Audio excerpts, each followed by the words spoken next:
and welcome to the Movie Mouth Film and TV Podcast, a podcast for all movie lovers. This week, we have a huge and exclusive interview with up-and-coming actor Jeff Gann, whose most recent roles include all 3 seasons of Netflix's Ozark and Marvel's Black Panther, along with reviews of this week's Watch at Home content, some fun listener questions, film and TV news, and we'll be discussing our recent rewatch of the classic Kathryn Bigelow directed, Keanu Reeves and Patrick Swayze starring Point Break in Video Store Corner. We are officially halfway through this cock-juggling thunder cunt of a year. And so, instead of dropping a witty movie-related quote to start our pod, I shall simply quote Maya Angelou, who said, "Stand up straight and realize who you are, and that you are a tower over your circumstances." You might think my co-host is a mild-mannered, hard-drinking sidekick to my whip-cracking, temple-raiding, fedora-wearing hero, and that he sticks out like a sore thumb and is easy to find. But the hell you will. He's always got a 2-day head start on you, which is more than he needs. He's got friends in every town and village from here to the Sudan. He speaks a dozen languages and knows every local custom. He'll blend in, disappear, and you will never see him again. With any luck, he's got the Grail already. Habari, Phil. What? What did you say? You're supposed to speak a dozen languages and know every local custom. Hi, Phil. Sorry. Hello. All right. How are you this week? I'm good, thanks. Yeah. Fantastic. So let's jump this week to the listener questions. Our first question is from Roy on the Isle of Wight. Care to explain where that is for our non-UK listeners, Phil? It's a small island off the south coast of the country, the UK. The country being... Oh. You access it via a ferry from Portsmouth.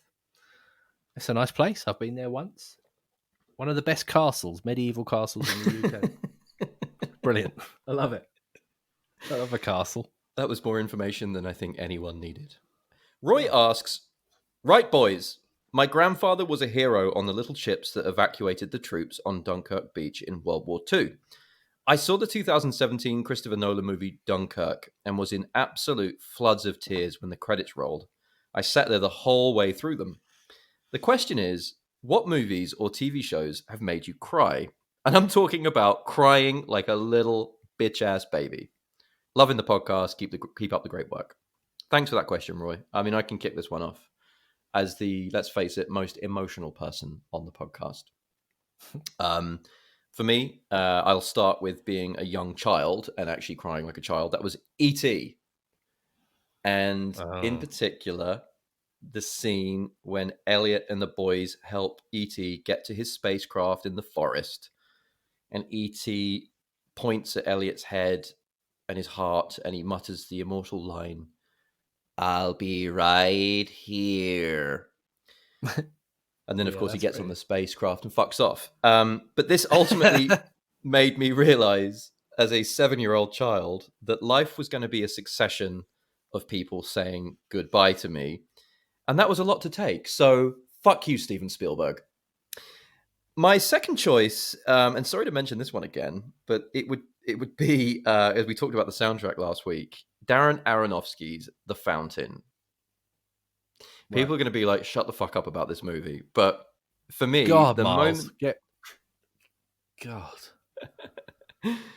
The moment you realize that Hugh Jackman has been nurturing and taking the now dying tree, which grew from the seed planted on his wife's grave, played by Rachel Weisz, to the nearest nebula, Xibalba, in order to bring it back to life and turn death into an act of creation. Every time, floods of tears. He's actually taking it in a giant space bubble, and he's whispering to the tree, and the hairs on the tree are standing on end, the fibers, even though the tree is dying, they stand on end. And you see flashbacks to when he's talking in his wife's ear, and her hair is standing on end. And the soundtrack, performances, visuals, it has the most orgasmic death creation climax scene you will ever see. Brings me into absolute floods of tears every time. That feeling of undying love, and for a man's need to bring, his soulmate's life back hits me in the gut every fucking time, like regardless of how many times I've watched this movie over the years. And it's a lesson that I'm still learning today. Probably shouldn't watch this movie so much, but I'm actually wiping tears away right now. So I'll shut up. Come on in, Phil. What's give us some of yours? I'm a little bit ashamed to admit the first one I'm going to speak about. Please tell me it's Titanic. No, it wasn't. I went to see the film I'm about to speak about at the cinema. I don't know why, but it was Disney's 8 Below, starring with Paul Walker. Paul Walker. And the only other film that wasn't a Fast and Furious movie that he was in. Oh no, he was in Into the Blue as well. But come on. Yeah. But the problem is anything with an animal in it, especially a dog, that comes to harm, that's it. I'm absolutely done for. Absolute. I Am Legend, done for. 8 Below though, oh my god, I left like there's loads of kids in the cinema, and I left like an emotional wreck. Did they leave because you were crying too much as a grown-ass man? It's just a man sobbing in the corner of 8 Below. Just doesn't know why he's there. Were you on your own watching this, or were you with someone? No, I was with my sister-in-law, and she found it hilarious. She was just laughing that I was crying, blubbing like a baby in the corner. Oh my god! And it's because, I love. I'm an animal. I love animals, right? And especially dogs and cats. But he has to leave his husky. He's basically Paul Walker plays like a research, from what I can remember, because I can't watch it again. I've been scarred by it. So it's traumatized you. It's got me. I think he plays like a research scientist in the North Pole or somewhere cold that's got huskies, and he has a team of huskies that he loves. And there's a snowstorm coming, and he has no choice but to leave the huskies behind at the research facility. And I think it's then about, I can't exactly remember, but I think it's more about like him trying to get back to rescue the huskies. And spoiler alert, at least one of them dies. I don't think we need a spoiler alert anymore. And this film came out in the early 2000s. Yeah, I know, but yeah, it was terrible. As I said, I'm the same with any film with animals in it. I Am Legend, exactly the same. And then going younger, when the horse in the Never-Ending Story gets sucked into the quicksand stuff. Oh my god, what the hell? That's such a weird scene. I know, it's awful. It's absolutely awful. But then what else? Band of Brothers got me. Absolutely got me when they're doing the actual like interviews with the real guys in the credits. In the credits, it got me like right in the gut. Yeah, that did me in. Looks like they got old Gann here this time. Thanks for that, Roy of White Isle of Wight. It just made me sad. Yeah, I think we're going to end the podcast here, but thanks, Roy. Yeah. So wiping those tears away, our next question comes from Ashley in Brighton, UK, who has asked, I haven't seen many of the classic movies you've rewatched in Video Store Corner, Pulp Fiction included. Can I just say, Ashley, if you're listening to this, please watch Pulp Fiction, please. So I'd like to know your thoughts on the kind of movies that I love. What are your 2 favorite chick flicks of all time? Phil, would you like to enlighten us with your choices? Because I know you're a big chick flick fan. This is probably my least favorite genre of film. Hence why I asked you first. I can't wait for your answers here. Oh, wait a minute. Does Titanic count as a chick flick? It can do, yes. I'm going to count that then, because that film's amazing, and I actually really, really, really like it. She had room on that fucking door, though. She did. She definitely had room on that door. Absolutely. But she was first class, though, was she? So it came out at the end. It came out at the end. He was like, I don't think there's room. Jack, sorry about that. You're going to have to just swim. Bob about there for me, Jack, while I adjust my position on this massive door that I'm lying on. Was it a chick flick, or was it just a class war on the water? It was both. I don't know if it was a chick flick, but I don't watch many chick flicks, I'm afraid. I think I watched Love Actually. I quite like that. That was good. You hate Love Actually. Don't even pretend. No, I do. I hate it. No, I don't hate. I don't hate it. It is good, but it's just not my thing. I'm afraid. But I can appreciate it for what it is. But I'm going to bat this one straight over to you.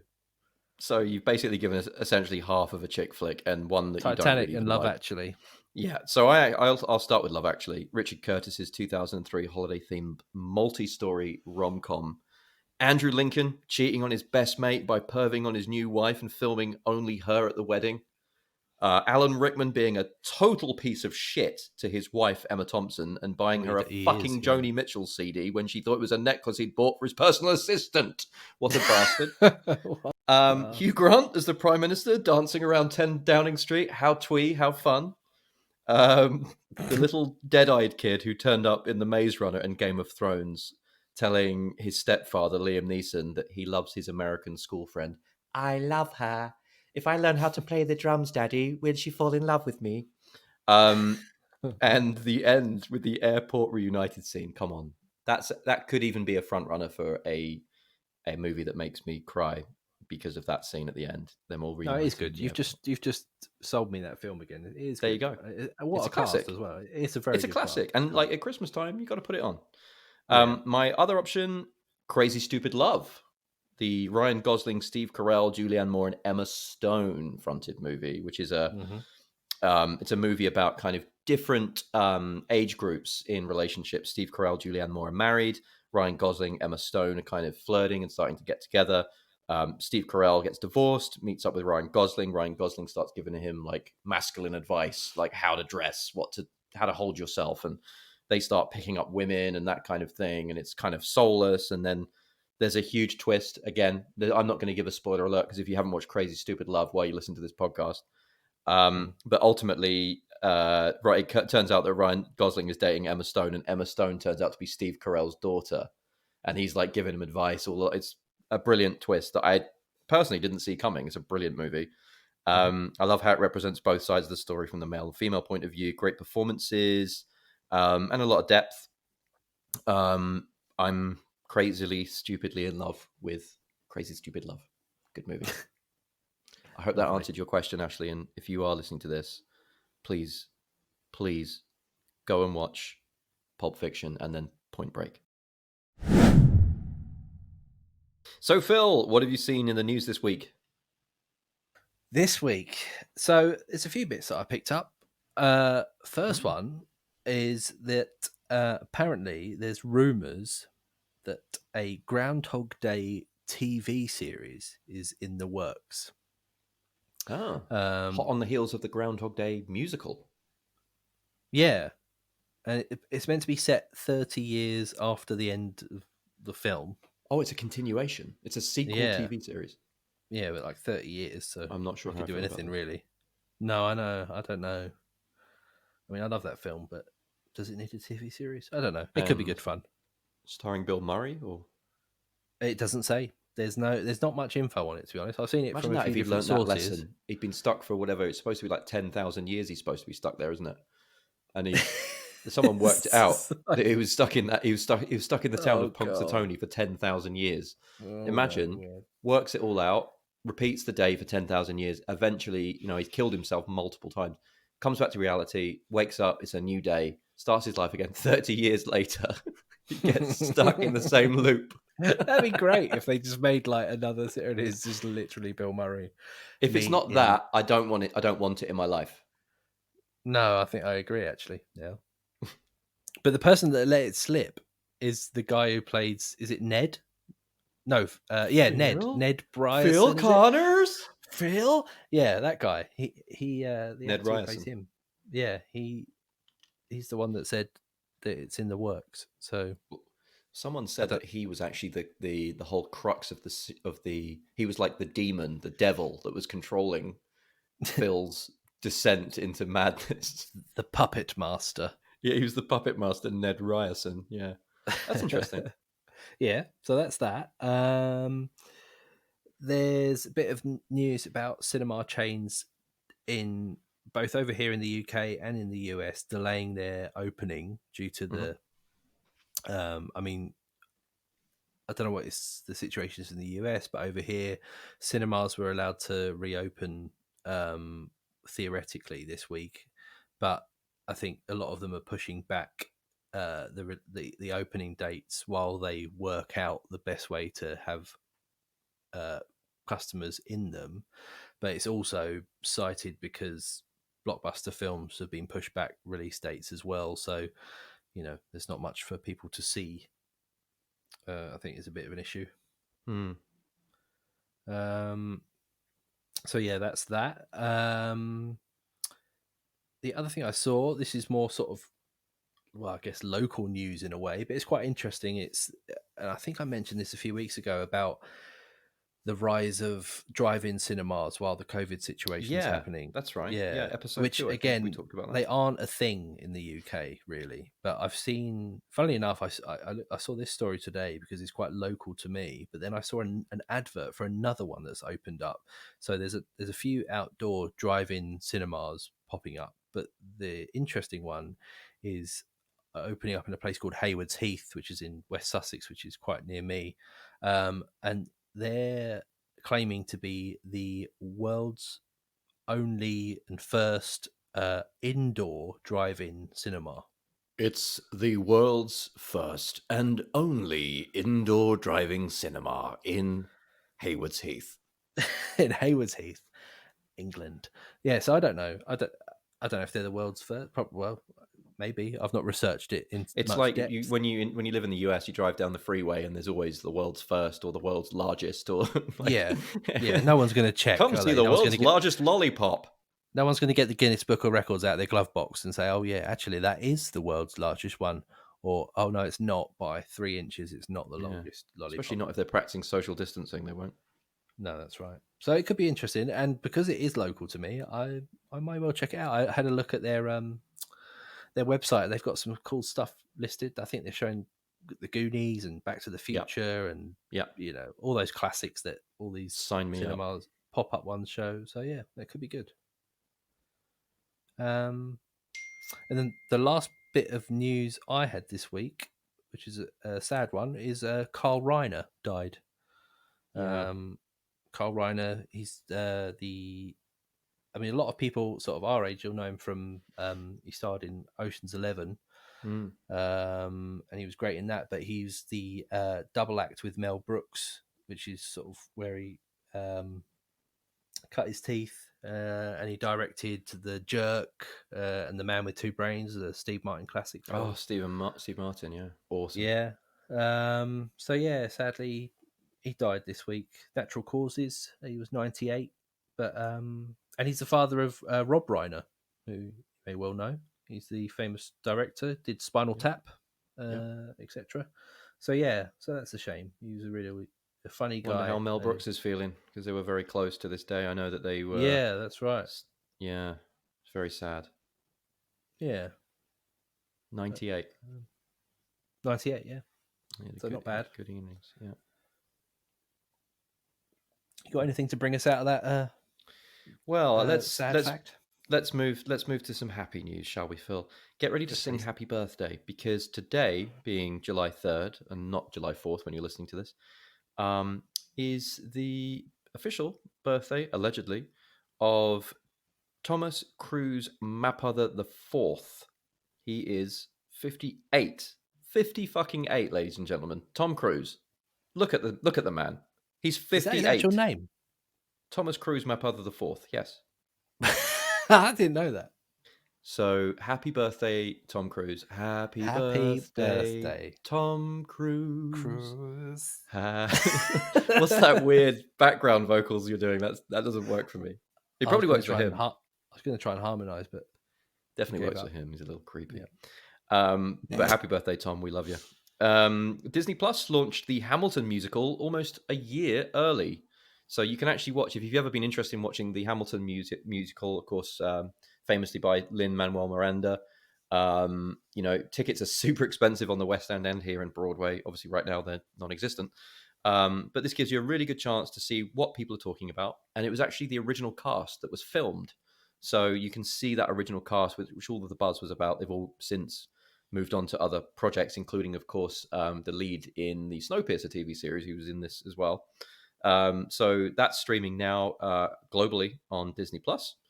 We've also heard that next week, which we will likely be reviewing, that Netflix is dropping a movie called The Old Guard, starring Charlize Theron, and that's on July 12th. And this is a high-concept action movie which sees her and a group of kick-ass mercenaries be able to survive death, meaning that in fight scenes and shootout scenes, they can literally shoot through each other to kill the bad guys. It looks like a lot of fun. Early buzz is that this is pretty good. I watched the trailer for this week, and it did look very fun. Yeah. I'm quite looking forward to that one, actually. Have you seen any other trailers this week? The one I watched was the new Shia LaBeouf film, the Tax Collector. Yes, David Ayer. Yeah, David Ayer directed, who did Suicide Squad and Fury and Bright, the other Netflix film, which I really enjoyed. That actually, he did. I really liked Harsh Times with Christian Bale, which I. I think that was like one of his first ones he directed, possibly. And I think looking it up on online, I think he's doing a Bright 2 as well. So because I really enjoyed the first Bright, I really liked the idea. Oh, really? Of that. I really liked it. I thought it was good. Am I in the minority there? I'm not the judge of everything, but I don't think it was a great movie. I quite liked it. The thing is with David Ayer, he's an incredible talent. It seems like he goes from one good movie to one bad movie, from one good movie to one bad movie. If you look at his filmography, for example, I'm sorry about this. I've always felt this way about him. No, let it out, Miles. It's fine. I'm letting it all out today. Harsh Times, incredible. 2005, Christian Bale. Goes on to do Street Kings with Keanu Reeves. Terrible movie. Goes on to do End of Watch with Jake Gyllenhaal and Michael Pena. Incredible movie, a ride-along type movie. If you haven't seen End of Watch, that's the movie. It's basically Bright.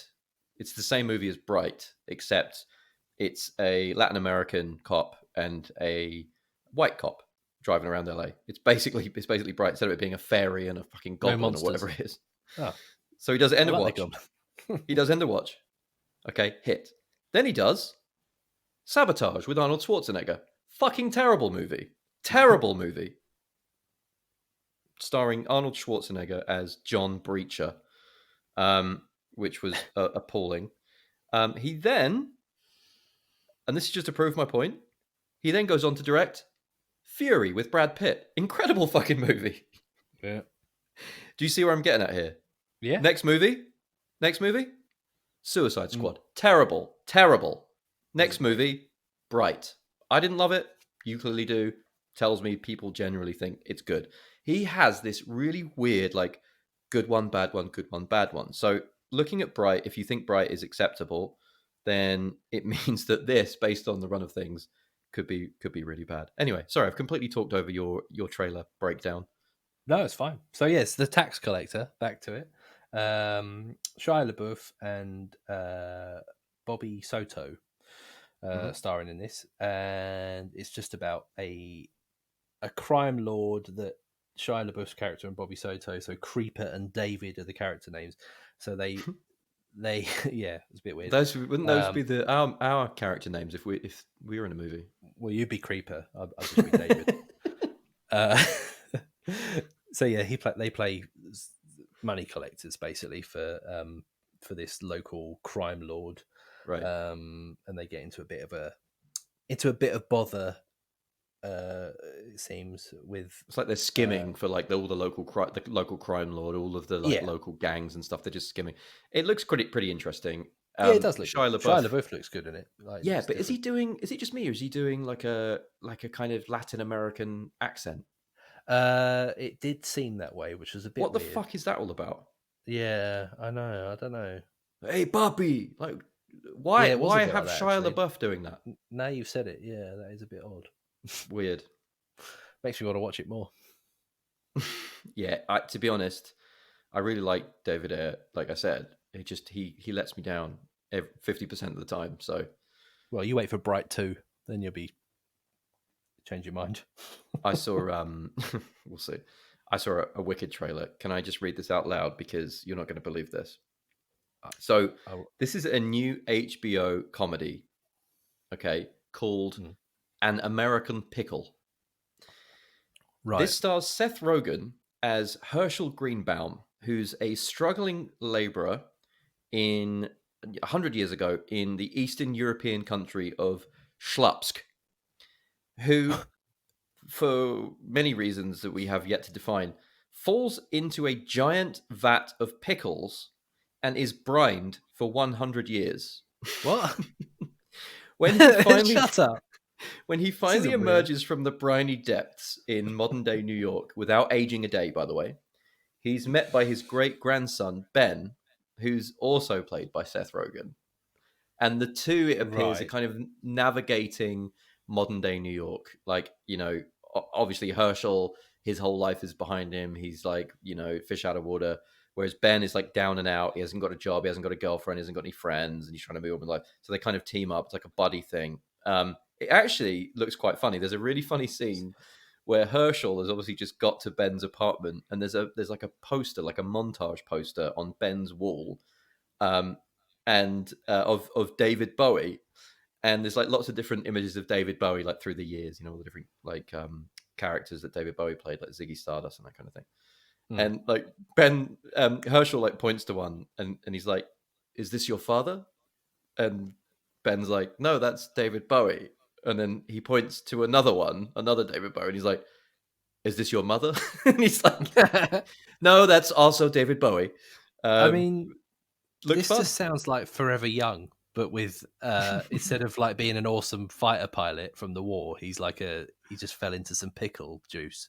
Yeah, but if Mel Gibson was the one as playing his great grandson that pulled him out of the cryogenically frozen whatever thing that Mel Gibson fell into, and then helped him navigate modern day New York. Sounds Don't like get me started on Forever Young. I've just stopped crying. But this is based on a New Yorker novella by Simon Rich, and it looks super fun. It looks bizarre. Check out the trailer online. It's going to launch on HBO Max on August 6th, 2020. So this is one I'm actually really looking forward to. It looks insane. That sounds fun. Yeah. Sounds fun. So moving on to reviews. This week, it's only the one. We have Netflix's new 10-part show, Warrior Nun, which is streaming right now. Phil, you watched this one? What's this all about? I did. So I watched the first 2 episodes of this. And it's a new fantasy action drama series based on a comic book by Ben Dunn, which I think came out in the 90s. Early to mid-90s, wasn't it? Yeah. Yeah, I believe so. It's like an American manga style comic. But it's basically about a young girl who wakes up in a morgue, and through a series of events that happen right at the beginning of the first episode, she becomes sort of leader of this. They call it the Order of the Cruciform Sword, which is a fictional order of warrior nuns and priests for the Catholic Church. And they've been around for a long time, sort of 1066 time.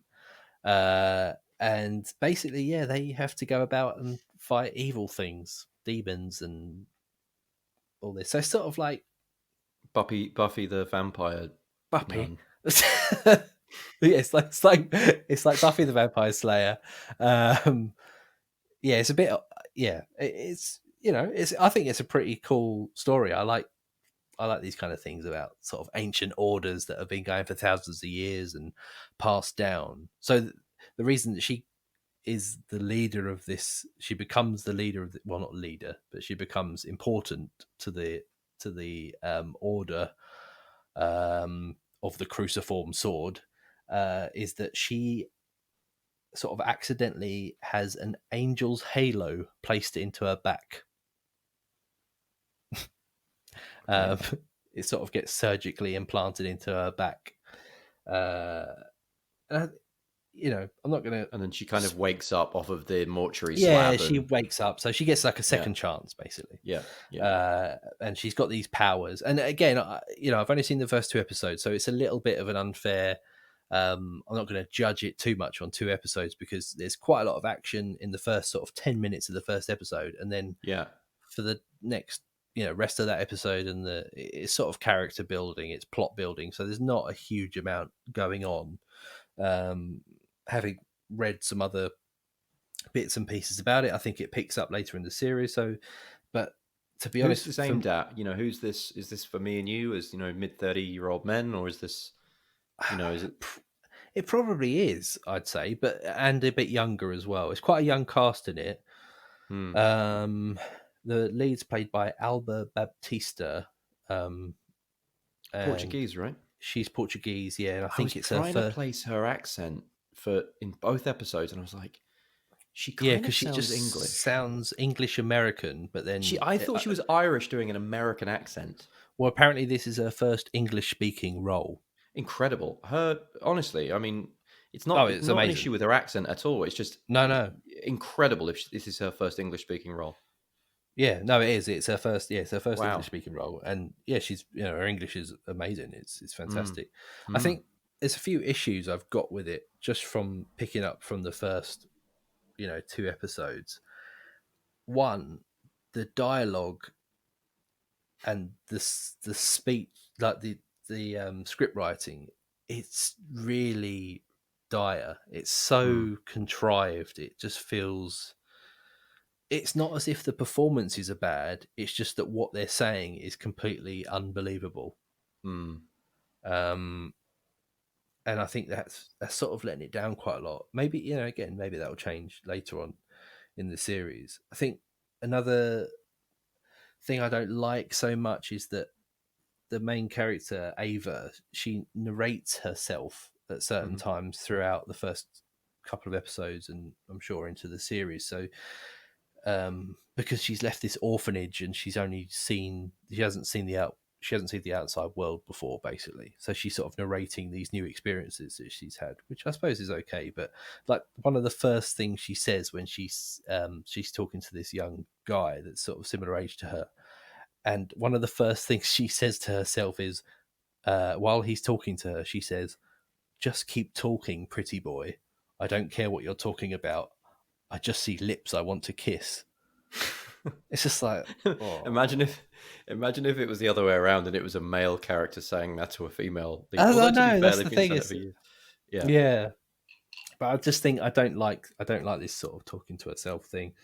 It's weird to think how they're gonna maintain that, because it's almost like they use that as a plot device to try to bring us up to speed with who she is as a character and what she's experiencing. But like when it moves into the later episodes, I can't see them maintaining that. How are they going to do that? That's going to be really unusual for me. Yeah, I think the other thing as well that I think lets it down a bit is, well, no, it's not too bad, but I think the CGI is not fantastic. It's okay, it's fine, but I think it's more TV CGI than it is film CGI. And yeah, as I said, the dialogue before is pretty bad. And weirdly, everyone that so it's set in Spain, in parts of Spain. I think it's Malaga or around that area, but it's every single person that she seems to meet in the street or in a building, wherever she is either English or speaks perfect English. Yeah. And she's in Spain. Right. And I think it's just a bit odd. Like she meets some really sort of like chavvy English guys, or it's just like, why is everyone English, or why does everyone speak perfect English? There should be there's a little bit of Spanish dialogue between a few characters, but only sort of the odd word or two, and it's even like half lines are in Spanish, which is really weird. Like they'll say, I think one of the nuns was saying, "Oh, yeah, I found it," and then she says at the end of the line, "I found it within the university campus" or something. But then she says the rest of the line in Spanish. It's like, well, why? I don't know. It's sort of a bit off-putting, really. Yeah. But yeah, so I think I need to give it another chance. Maybe I'll watch another couple of episodes, but it's not gripped me so far. I saw one person sum it up quite nicely online, and they said it was Power Rangers meets the Da Vinci Code. And I think that's actually quite accurate. So yeah, I don't know if it's going to be a recommend from me yet. As I said, it's a bit unfair to judge it on 2 episodes. Yeah, and so I also watched the 2 episodes. I think the first one, the pilot, was a lot better than the second. The second one was very dialogue heavy, and I think, as you rightly say, the dialogue wasn't necessarily there, and therefore it was tough to follow that second episode. To be honest, there's a lot of big words that they're using and exploratory conversations between the characters. I struggled immensely with that with the second episode. I really loved. I really did like the kind of main performance from Alba Baptista. I think she has this phenomenal energy. She kind of reminds me of Ellen Page a little bit. She looks like a kind of young Ellen Page from Juno. Yeah. But what I liked about her is that she had this kind of youthful joy, and there were some scenes in that original episode where, for example, and there are no spoilers here, but there's something that we learn about her that she couldn't do before she is brought back to life and reanimated, basically, by this halo. And there's a scene where she's on the beach and she's kind of walking along with like her her clothes and her belongings, and it's at nighttime, and then she just starts running along the beach, and just enjoying running along the beach, and just moments of joy from a character that you wouldn't usually see to kind of develop that character. Yeah. I really like that kind of stuff. I liked.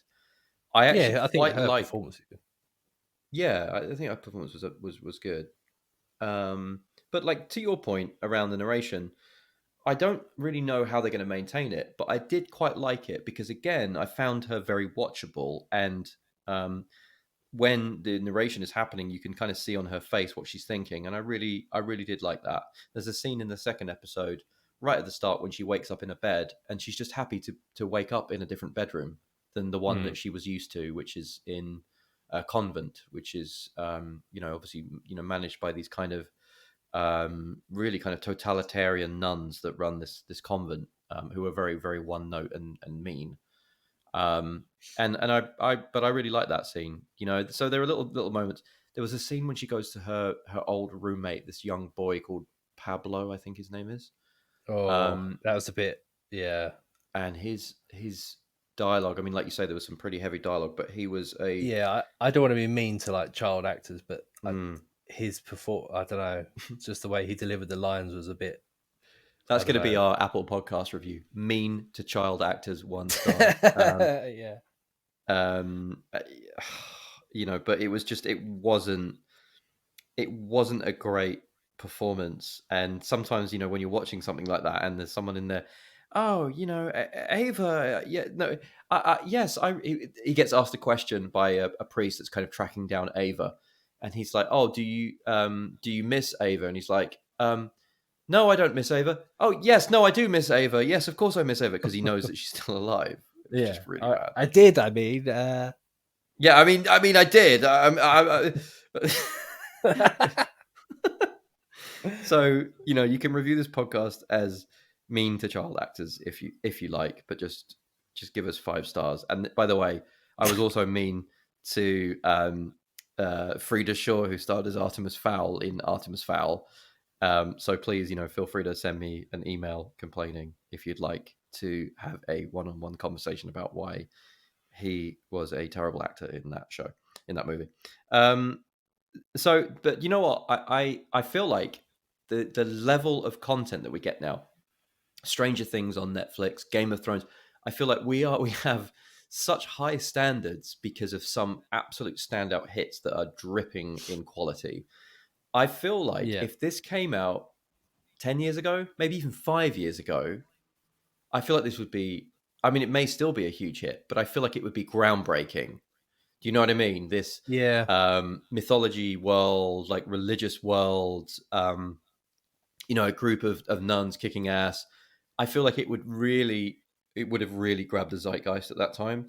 Yeah. I don't know whether now, I feel like now it's almost like it's coming along at a time where, it could have been a really bad, trashy 90s show, or it could now be a kind of delayed, show that should have come out 5 years ago, and Yeah, that's the and thing.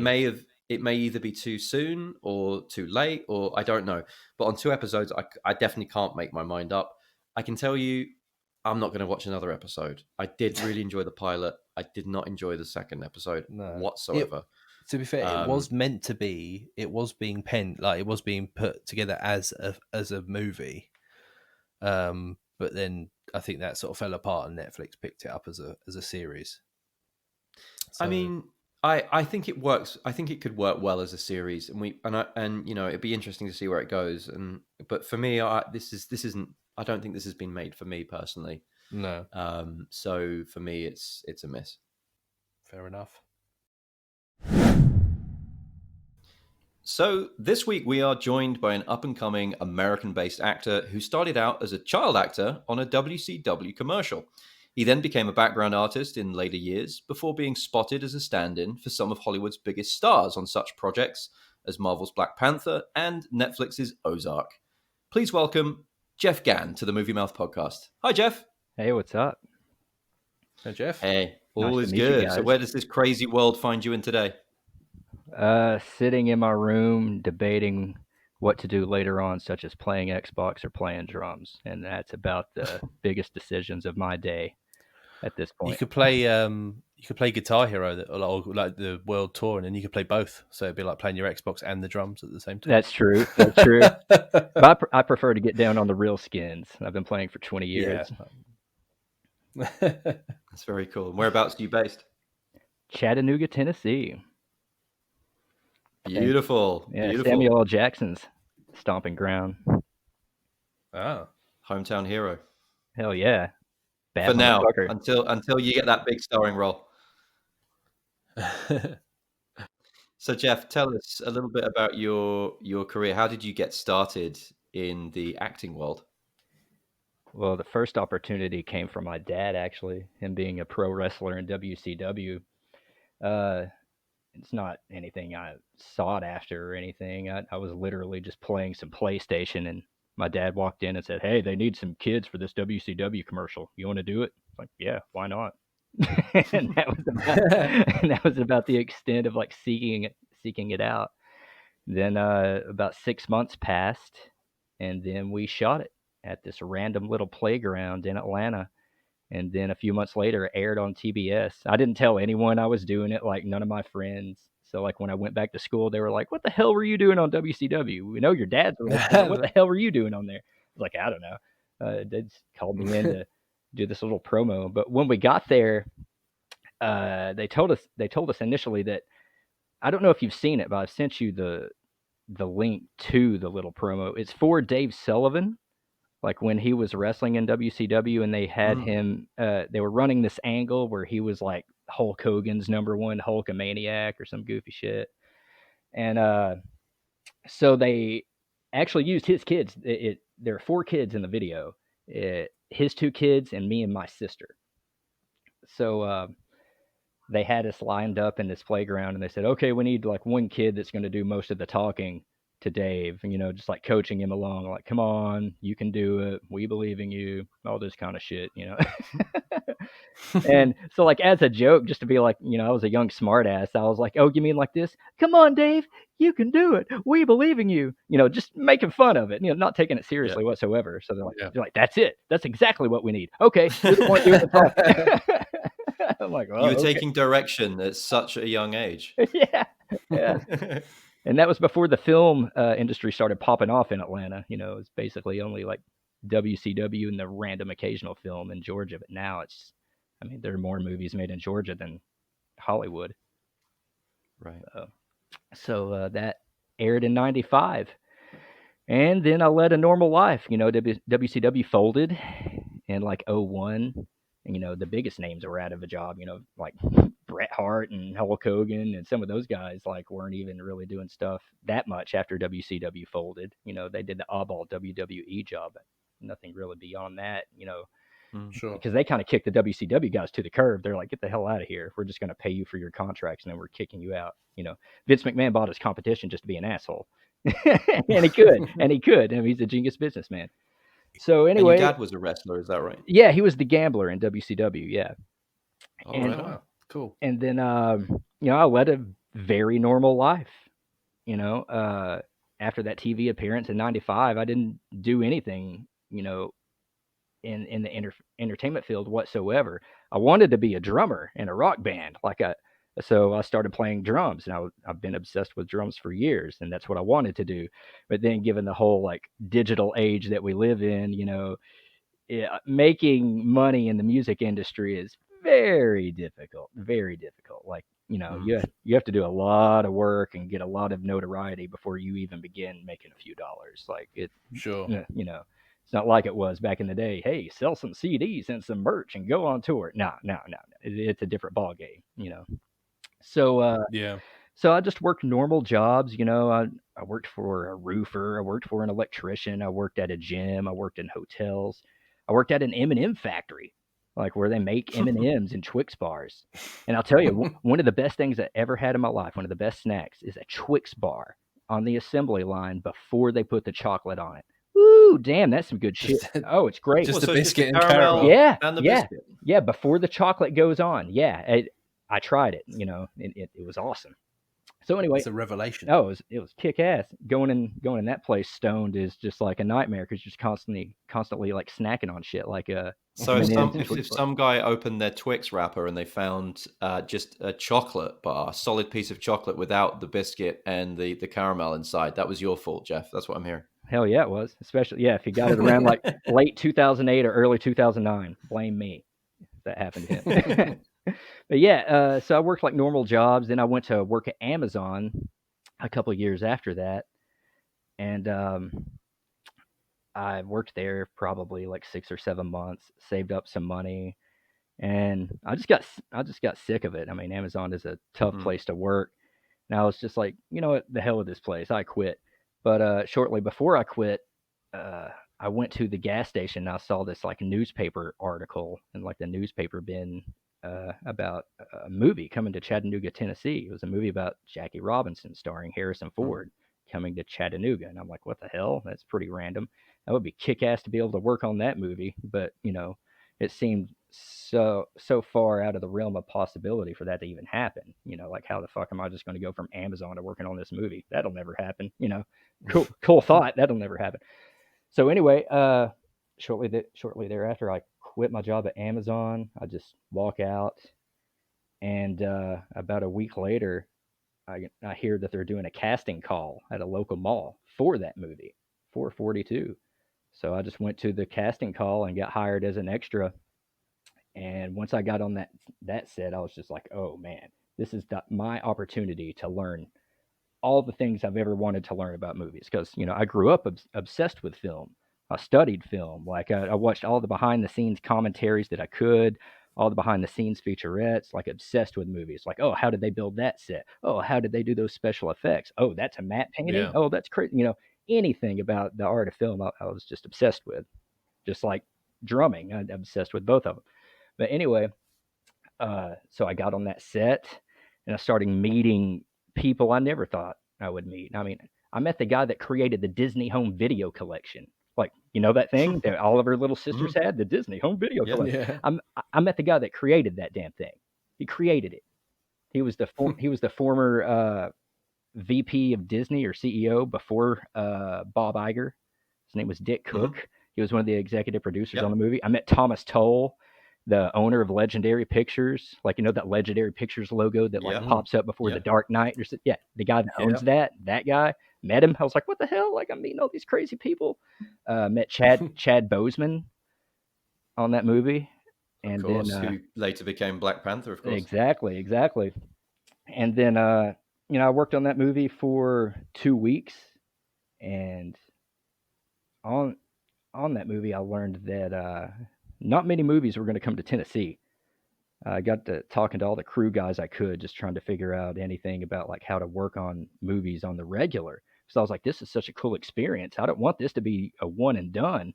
I want to do this shit like over and over again. This is kick ass. This is like a theme park. Like Harrison Ford's right over there, like sitting right over there. Like, so I got to talking to the guys. They said, the Atlanta film industry is about to explode. So if you want to work on these movies, they're not going to come to Chattanooga. You're going to have to go to Atlanta.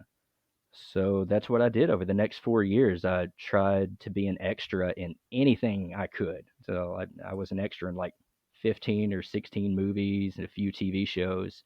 And I did that for years. You know, I worked on Hunger Games, worked on Let's Be Cops. I worked on Captain America Civil War as a background extra. I worked on Spider-Man Homecoming as an extra. Yep. Random movies. I worked on this cool movie that not many people know about called Indubious Battle with James Franco and Robert Duvall and Selena Gomez. And so I just worked on all the films that I could just to watch crews and actors and see how they do their job. You know, how do actors prepare for a scene? What do they do if shit doesn't go according to plan? How to not act around people on set. You know, just anything I could to try to. Yeah, like the practices of a film set, basically. You know, sort of what goes on. Yeah, exactly. I looked at it as a film school, but I'm just like, holy shit! I'm not in a classroom. I'm sitting here with Robert Duvall right now.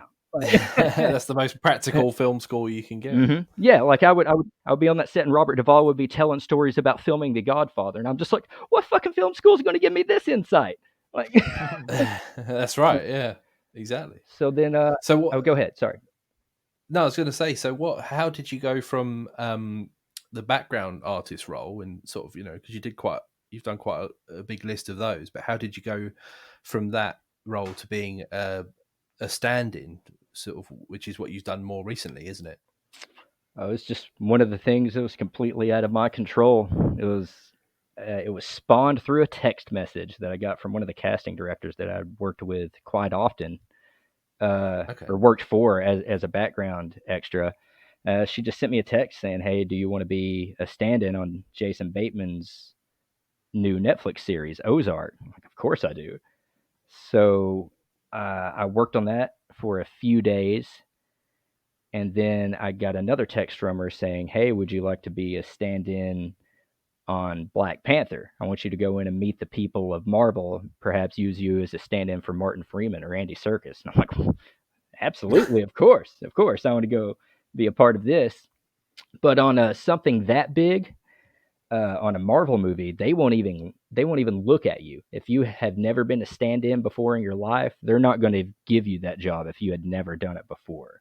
Because on a movie of that size, like Black Panther, they had a budget of $200 million, and I think the average that they run through is about $100,000 an hour. So, needless to say, they want you on your A game. They don't want someone standing there asking questions, not knowing what the hell's going on. Sure. So, I worked, like I said, for like 3 or 4 days on Ozark and got the text to go meet the people from Marvel, and to meet their qualifications, I had only worked as an extra for like a few days before that. So like basically within a week or week and a half period, I went from never being a stand-in to being a stand-in for a couple days on Ozark. And now all of a sudden I'm meeting the people from Marvel to be a stand-in on Black Panther. I was just like, damn, this is a crazy couple weeks. Yeah, that moves pretty quick. Yeah, I was just like, damn, what the hell? So I went in to meet the people of Marvel. And I got the job. They said, okay, we want you to be Martin Freeman's stand-in. And I started working on Black Panther during pre-production, actually. Like, they weren't even shooting. I was working on the movie in late 2016, probably October.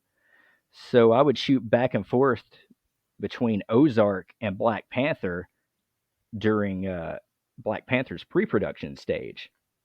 Okay. So, some days I'll be on Black Panther, some days I'll be on Ozark.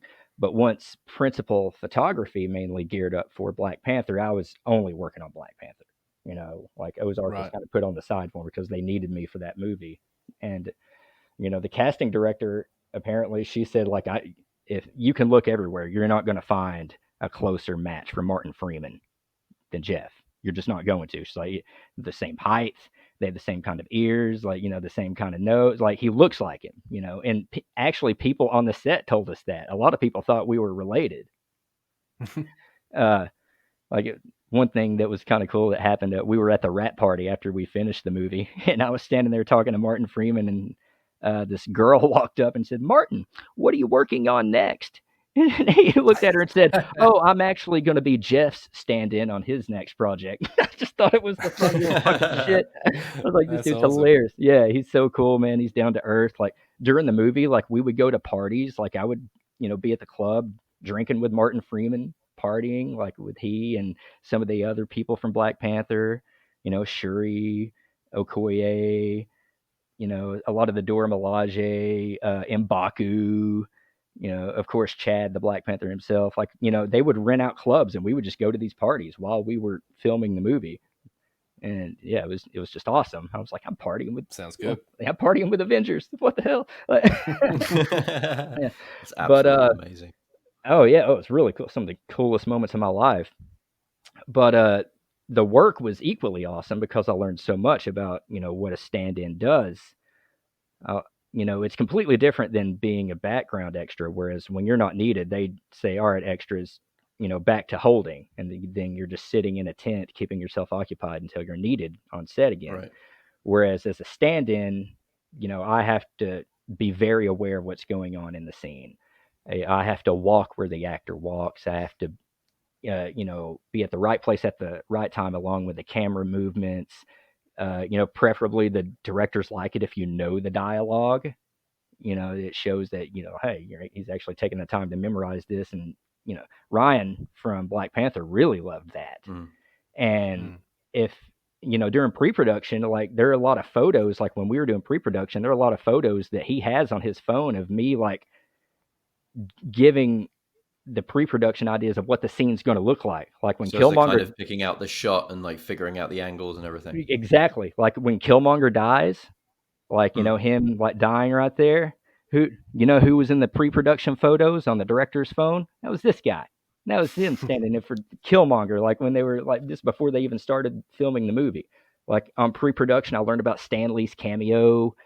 They were still organizing the fights when I was working on the movie. Like none of that was set in stone yet. Like I watched the movie go from pre-production to like basically the finished product.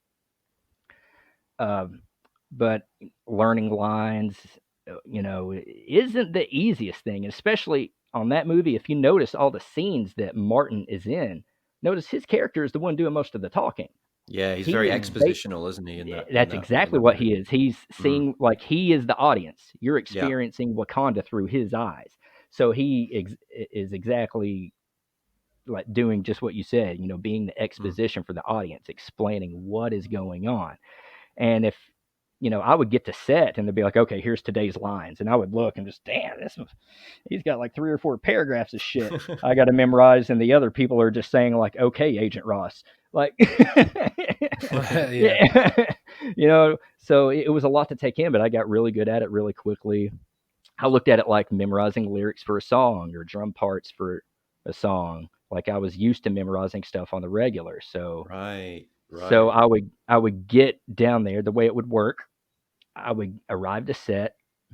I would get a bite to eat. Then one of the PAs would walk up to me and say, "Okay, here are the sides for today. And that here's all the information. Shows what time every actor is arriving to set, what time they're going to hair and makeup, who all is on set that day, cast and crew, and all the lines, for the actors in the scene."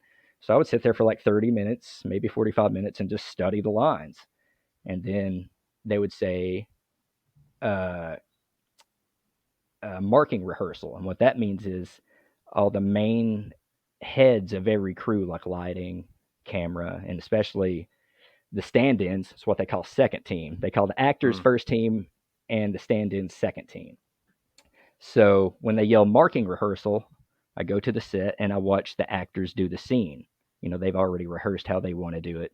So we all watch the marking rehearsal. I have to be very aware, very, very aware, basically. I can't stress that enough, of where he is going, what hand he is lifting. Is he pointing with his left hand? Is his right foot kicked out to the side? Who is he looking at when he says this line? Is he this far ahead of the camera at this point? Basically I have to do an exact copy of what he did. And is this because you're blocking the scene, or there are different angles being filmed, and maybe we'll see you in other shots in the movie? I mean, what's the differences there? Well, that's all. That's all the blocking stages. Like we're like we're setting up the first shot. A scene will be filmed from many different angles, basically. Mm. And for each one of those different camera setups that you see, like different camera angles, like the lighting has completely been torn down and reset up for each specific angle. It's not like they set up the lighting once In every and angle then and then film it 5 and then times, right? yeah, no, Right. they tear the lights down and reset it up for every angle, so everything is lit properly. Right. So, yeah, so there's a lot more involved than what people think. A lot of people think, oh, they just set up the lights and the camera and they just do it a bunch of times. No, they set all that up, then tear it down, then reset it up to make it look just as good, for the other angle. Right. Like one scene that has a couple paragraphs of dialogue could take 4 hours to film. From multiple angles and multiple Multiple aspects. And I angles. guess that's why they don't bring the A-list cast Mm. onto set to have to go through the motions every time. In many cases, they'll reserve them for the face shots. Well, yeah, they do the marking rehearsal once, and then other than the filming, it's us, second team, Mm. that's doing like we're walking, like when they change the setup for the lights and the cameras, the stand-ins come on set and do the scene just like the actors did, and the actors off chilling and hair and makeup or doing whatever the hell. So yeah, they do their marking rehearsal and the acting, and the stand-ins do the scenes for the different camera and lighting setups in between. Mm. So whenever we're set up for the next camera angle, everything is set up, and they just bring the actors right back to do the scene all over again. So they're not just standing there while they're having to reset it, all the lights and shit. And what were the big scenes in Black Panther that you remember being a part of? Everyone that you see Martin Freeman. I stood in for Andy Serkis one day. The scene where Killmonger brings Claw back to Wakanda, Yeah. and he shows them that they have the body of Claw, and he opens the bag, and you see Claw's face. I was Andy Serkis' stand-in for that particular shot because I think by then Andy Serkis' stand-in was already working on Avengers, so he went on to be Mark Ruffalo's stand-in on Avengers. So Right. Yeah. for the end of Black Panther, they had me like doing a little bit of Claw's shots while doing Martin's shots. So That's interesting. So basically, you've basically doubled as two Brits, but you're not actually a Brit at all. yeah, that's right. Maybe you are somewhere. Maybe there's somewhere in your lineage. yeah, maybe. So when you're doing the obviously standing in, are you in full like duplicate costume as well? No. I would just wear clothes of the same color. Okay, so they get a reference for colors. I was just thinking, do they need they need you to wear the same so they get the right reference for colors or for the lighting or whatever? But yeah, the color is very important. Yeah, the color is. Yeah. And me being the same height as the actor is pretty, for shadows, because sure, if the actor's 5'9" and I'm 5'6", well, clearly there's going to be like like maybe his head is out of frame when they lined the shot up on me because I'm shorter, stuff like that. So yeah, I don't have to be in exactly the same wardrobe. Like I don't have to be in a suit like he is. I just need to be in the same color. Right.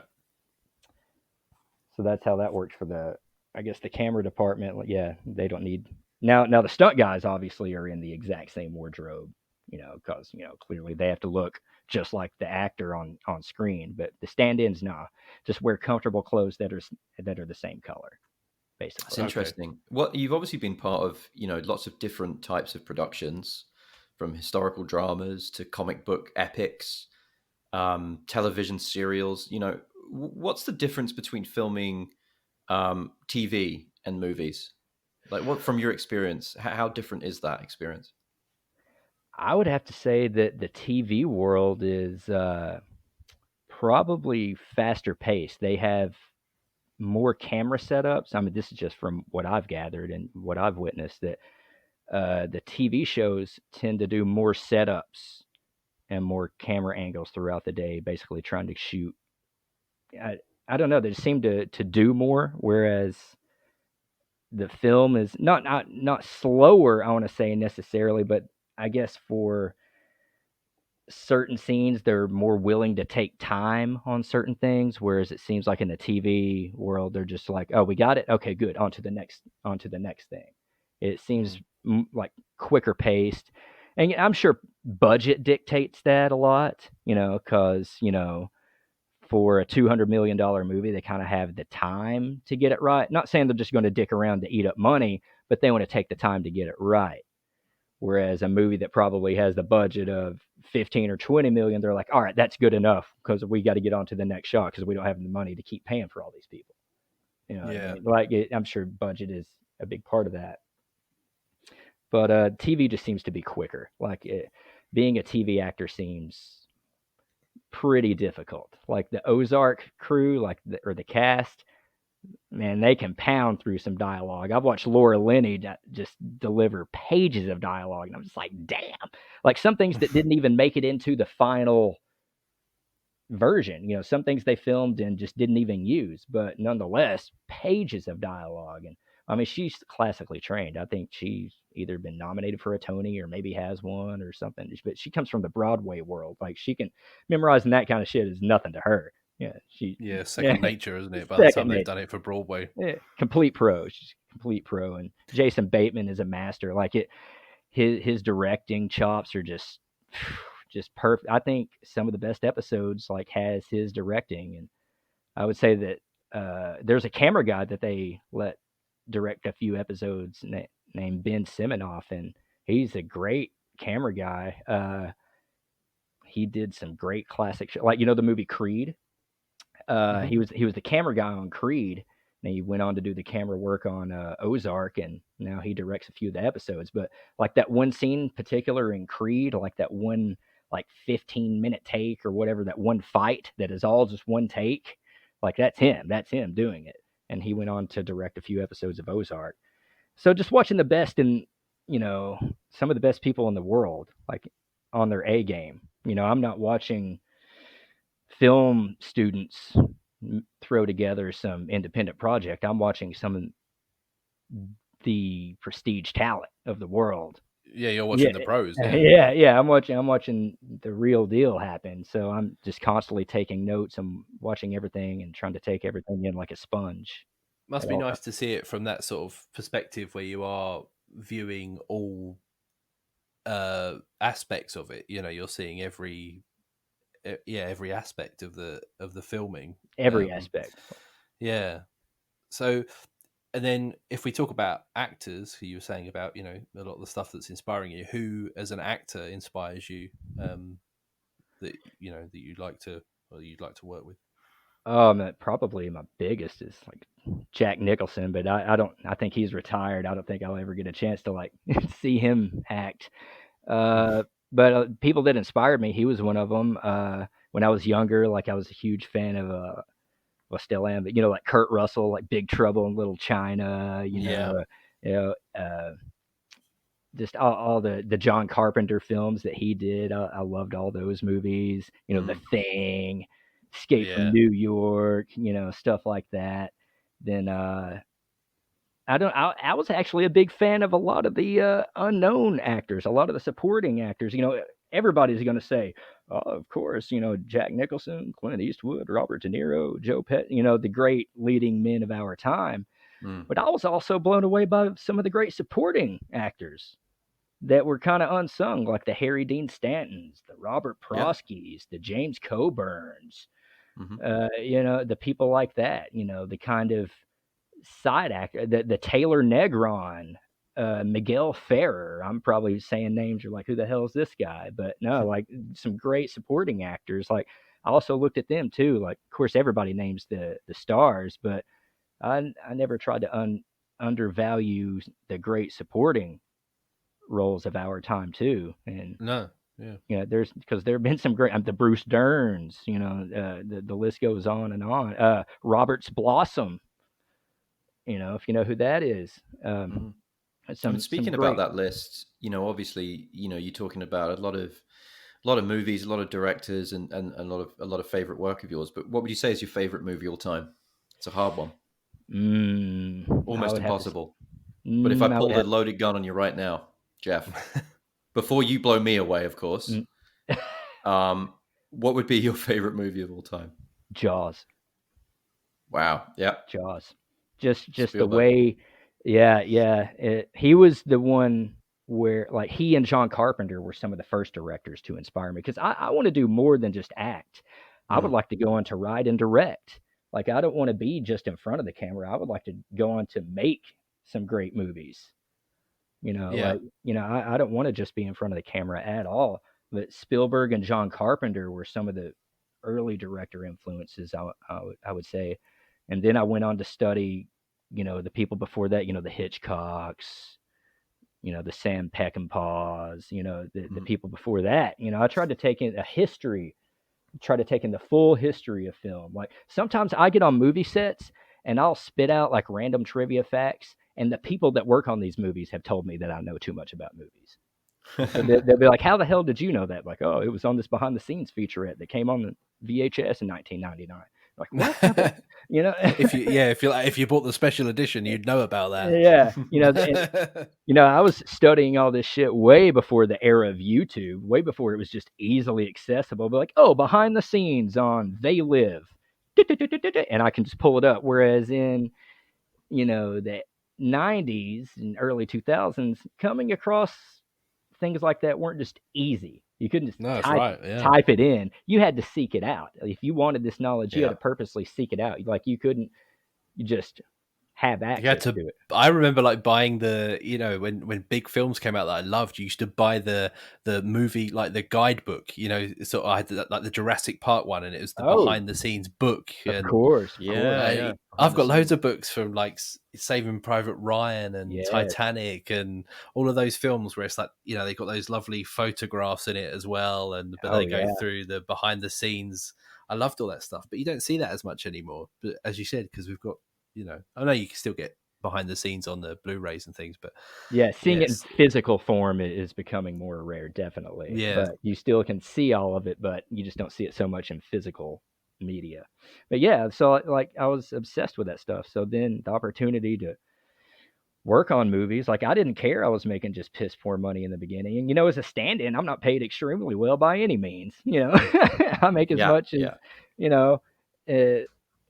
like the average Amazon worker, except I'm just on a movie set, so it's not like it's a bit cooler than working for Amazon. Exactly. And I look at it like, as a film school. I looked at it as my university, being on these sets, watching these actors. And a lot of people say like, well, do you really plan on doing something like that? So, I mean, I'm credited in Black Panther. So yeah, I'd probably say I'm kind of serious about it. That opportunity wasn't just given to me. Like, if I didn't show, wanting it, like, the only reason she gave me that shot, like, I sent in my resume to her a long time ago. They had a background casting call for some movie. I forget what the hell it was, but they needed someone with a long resume.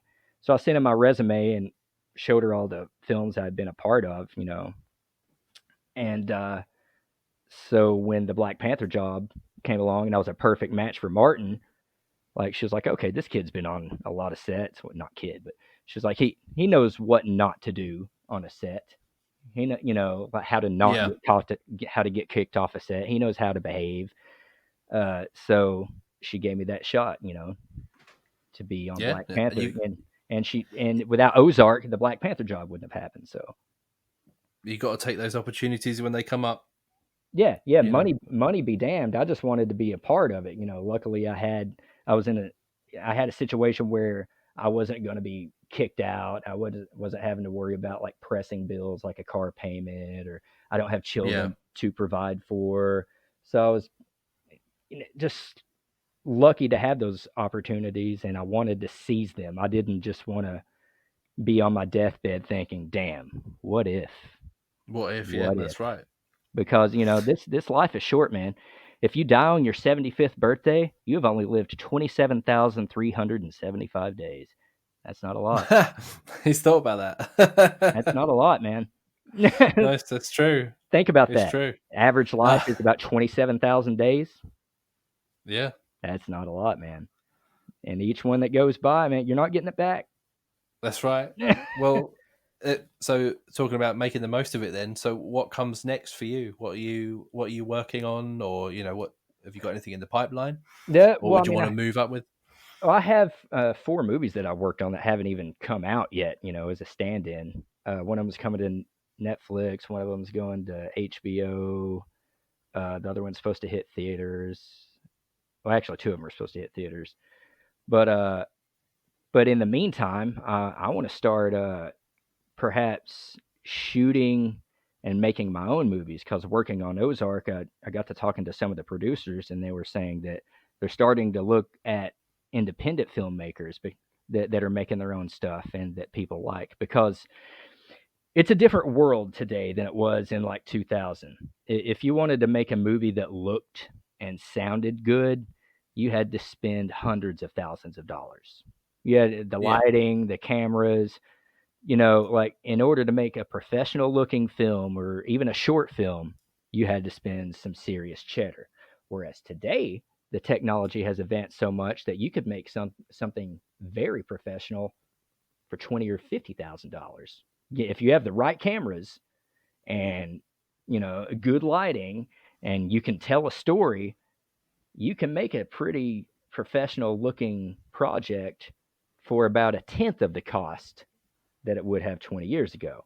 Oh, sure, yeah. It's interesting you say that, Jeff, because I actually today saw on Netflix that they released a filmed in quarantine section on Netflix, which has a number of homemade or independent films that have been made during this time of quarantine in 2020.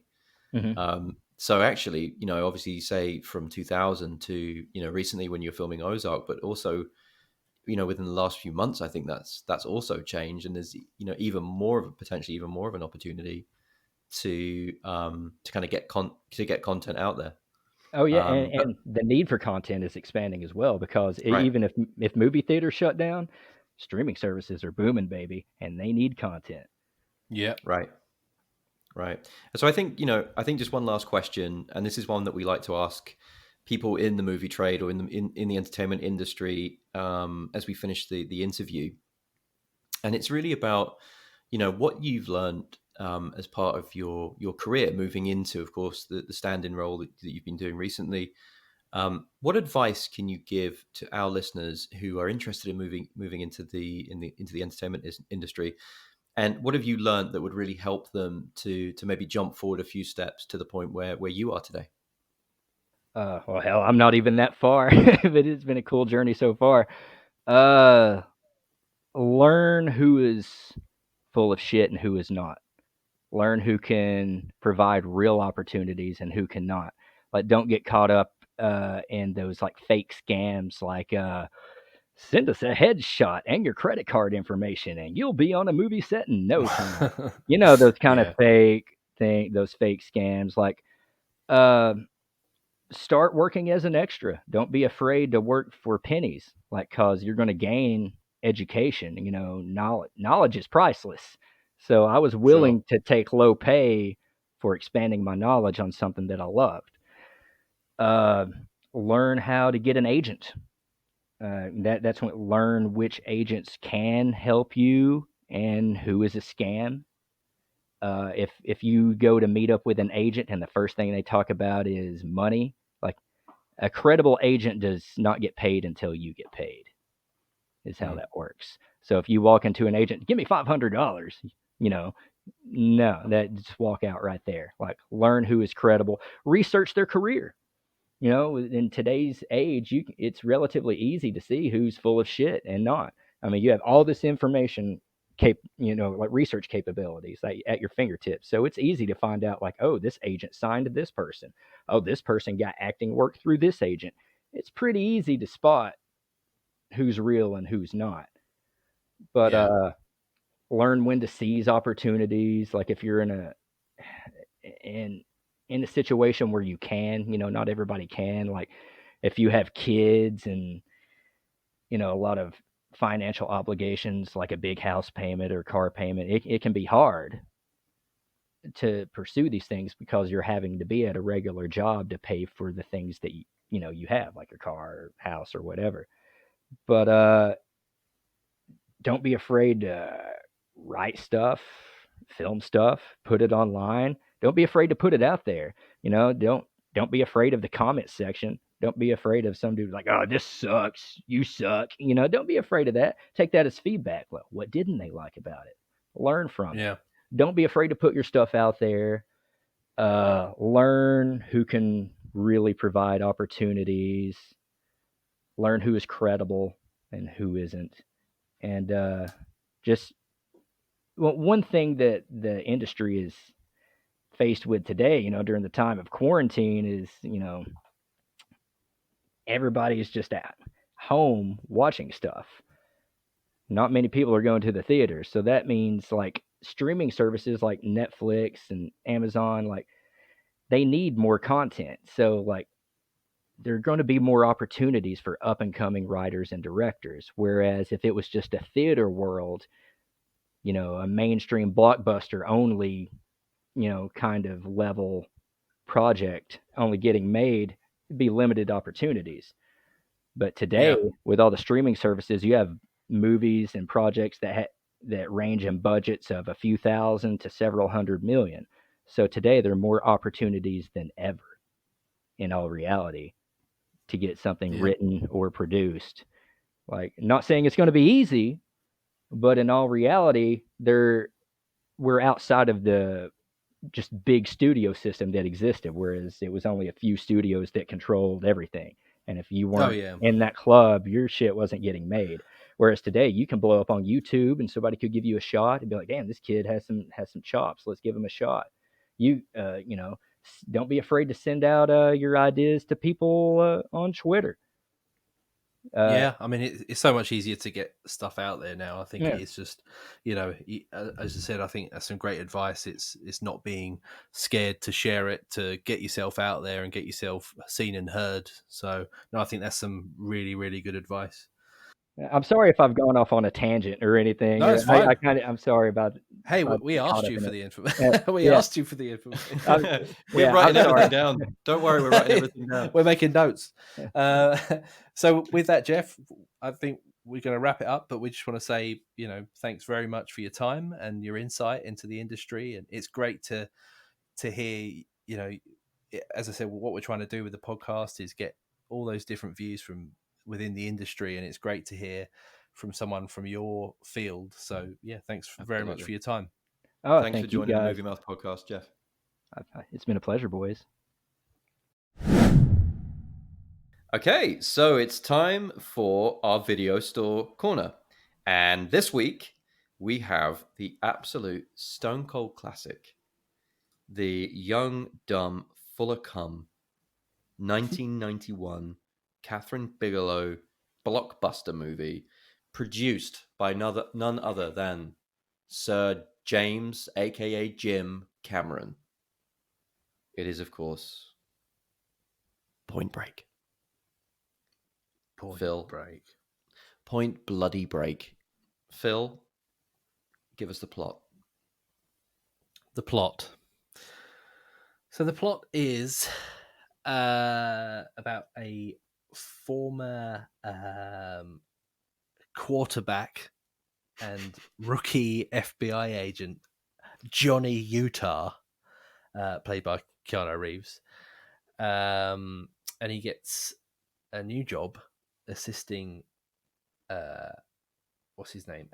Angelo Pappas, played by Gary Busey, who's another FBI agent. Pappas, man! So they're investigating a string of bank robberies by a group called the Ex-Presidents, who they basically rob banks and places dressed in masks of ex-presidents, rubber masks of ex-presidents' faces on them.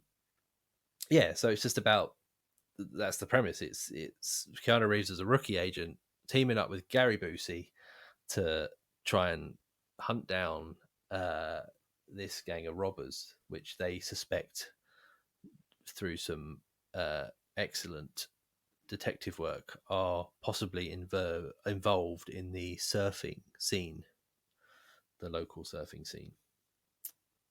I think you could do better than that, and I'm gonna take a stab at doing even better than that. Well, So for me, the synopsis of this movie is: a terrible and arrogant young FBI agent, played by none other than Keanu Reeves, decides to go undercover with a group of criminals, leader of which played by Patrick Swayze, who are also part-time surfers. Said FBI agent becomes more interested in surfing and skydiving with his new man crush, also played by Patrick Swayze, to the point wherein not only does he forget about his policing work or his agent work, can't even wake up to go to the bust of his planning that he's made on a group of criminals, but so much so that he not only gives up all of the people that are killed by this group, he cares not about the fact his girlfriend gets abducted by the group, kidnapped and threatened with murder. Even the fact that Angelo Pappas, our very favorite, lovable partner of his, gets brutally shotgunned to death, ultimately captures said man crush and then lets him go at the end of the movie. Yeah, it's true. This is a story about unhealthy relationships. This is a story about unhealthy relationships. Patrick Swayze was this like egotistical, like, you know, self-confident guy. Keanu Reeves comes in, he's arrogant, blah, blah, blah, blah, but he falls in love with Patrick Swayze. Patrick Swayze shows him all these new things. He broadens the horizons of this poor Midwestern boy, you know, all-star quarterback, apple pie eating. Yuppie. Yuppies can serve too, dude. And they fall in love. And ultimately, when Patrick Swayze doesn't repay the love, Keanu Reeves gets upset. And they end up parting ways in a horrific way, but Keanu Reeves just can't forget him. And when he then captures him in handcuffs on a beach, he lets Patrick Swayze go. I can't be locked up in a cage, man. I can go. Just let me go surfing this one last time, man. It's the only storm in 50 years. Okay, dude. Go for it. Unlocks his handcuffs. Off Swayze goes. And he disappears into the salty, salty brine. I mean, let me ask you. Should we put that on the back of the DVD? What do you think? Yeah, that is better than what I said, actually. I mean, you've just spoiled the whole thing for anyone that's not seen it. But if you haven't seen it since 1991, don't listen to the podcast. I mean, to be fair, you have had a good amount of time to watch it. I mean, yeah, I think you're right.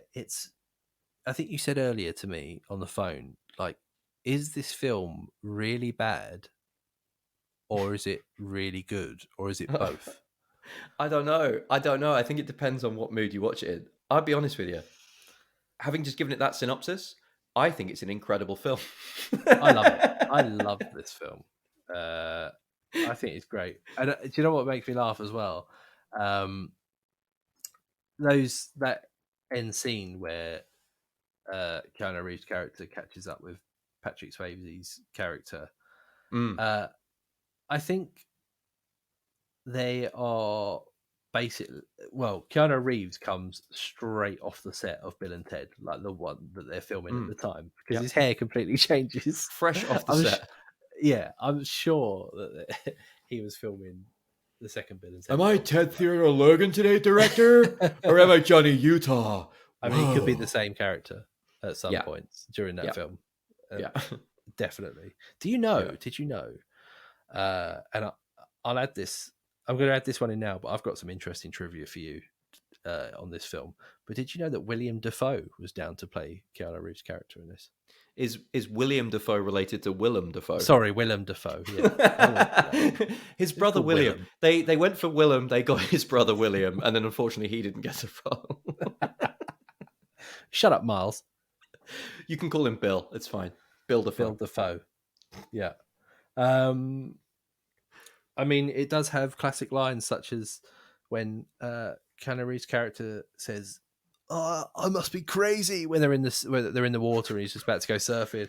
Oh And yeah, it's the sex Bodhi, scene. played by It's the surfing sex scene between him and Bodhi, Patrick Swayze. oh yeah, his man crush. And Bodhi says, so yeah, Keanu Reeves goes, "Oh, I must be crazy." And Bodhi goes, "But are you crazy enough?" It's so homoerotic. It's unreal. It's so good. And later in the film, when Pappas, Gary Busey's character, Oh, I love says Pappas. I love him. I love it. I could watch a Pappas movie. Oh yeah, me too. Pappas Begins by Christopher Nolan. Pappas Beginning. Jake Busey in the Gary Busey role. That'd be amazing. But yeah, there's a scene where he's having a shout off with Agent Ben Harp, who's like John C. McGinley.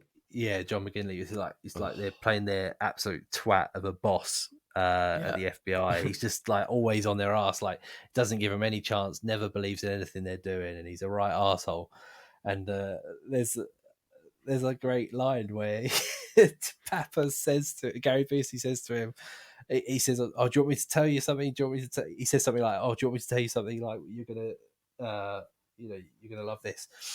And John McGinley's character just says, "Go on then, astonish me, arse face." I love it. And then Gary Busey just twats him in the face. Yeah. Oh, he just hits, I love that. Gary Busey's got some fucking amazing lines. Gary Busey's MVP in this automatically for me. Yeah. There's a scene where at the start, for no apparent reason, Gary Busey as an FBI agent is having to jump into a swimming pool fully clothed to fish out bricks. Blindfolded. Blindfolded. And then Johnny Utah's talking to him and he doesn't realize. He's like, "Yeah, I got this like snotty nose, like blue flame out of Quantico." And he takes off his blindfold and he realizes it's him. And then fucking Gary Busey just looks at him and goes, "Welcome to SeaWorld, kid." Yeah. I love that. And then they start having an argument because they go to find the burn car, which is basically the car that the bank robbers used for the pickup outside when they rob the bank. So whoever the driver is, they drive the car out onto Mulholland Drive and then they burn it, right? So it's a burn car. So Johnny Utah is immediately like, "Let's go find the burn car." And of course, Angelo's like, "I'm not working the fucking burn car or whatever." And they have a massive argument. And then Gary Busey turns around to Keanu Reeves and he says, "You listen, you little shit. I was taking shrapnel in Khe-Sanh while you were crapping in your hands and rubbing it on your face." That's a great line.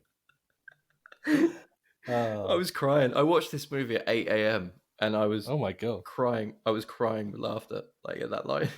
I mean, the bit I found probably the most hilarious is in like the really climactic scene where and again, massive spoilers, but Keanu Reeves is chasing Patrick Swayze's character dressed as Ronald Reagan through that awesome chase scene, which is actually really good. Like when he's chasing him through the streets, it's really awesome. After he's at the start, it starts off there in a gas station and he lights the gas pump on fire and he's spraying it on the car. Yeah, because he's trying to burn the car. Yeah, it's brilliant. Great.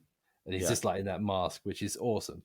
But and then it just takes a weird turn when like he chases him through a house, and then Keanu Reeves sort of catches up with him. But this is my least favorite moment of the film. I know exactly what you're going to say. This is my least favorite moment of the film. Patrick Swayze, and it reverts back to 8 Below. Did you cry?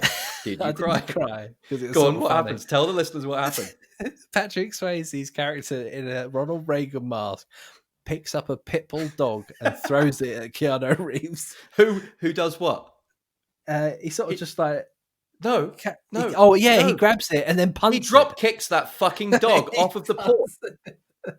I was disgusted. I was fucking disgusted. I was like, he fucking drop kicked that dog off of the porch. Like so unnecessarily as well. And it's a big dog. It's not like a little terrier. It's like a big. It's a mastiff. There's mastiff. It's like one of the wall of muscle, isn't it?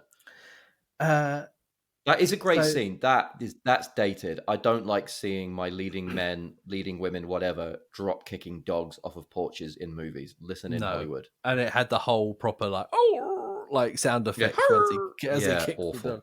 Yeah, terrible. But there was some really cool moments in that foot chase though. Like the end of the foot chase when he pulls out his gun and he can't kill him, he can't shoot him, so he shoots it up in the air and he goes, ah, as Danny and Hot Fuzz would say.